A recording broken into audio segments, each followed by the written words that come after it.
السلام علیکم، بسم اللہ والصلاۃ والسلام علی رسول اللہ۔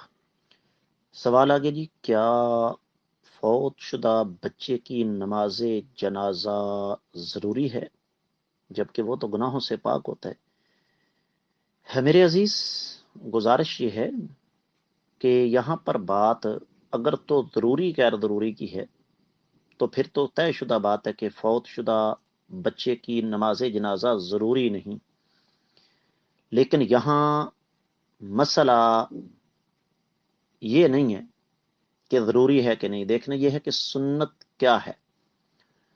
اور سنت یہ ہے کہ کائنات کے امام صلی اللہ علیہ وسلم نے 9 مولود بچے، بلکہ جو بچہ ماں کے پیٹ میں فوت ہو جائے، یہاں تک کہ سقط جو بچہ ناقص پیدا ہو، وہ بھی اس کی بھی نماز جنازہ جو ہے وہ ادا فرمائی ہے۔ امید ہے کہ آپ کو سمجھ آ گئی ہوگی۔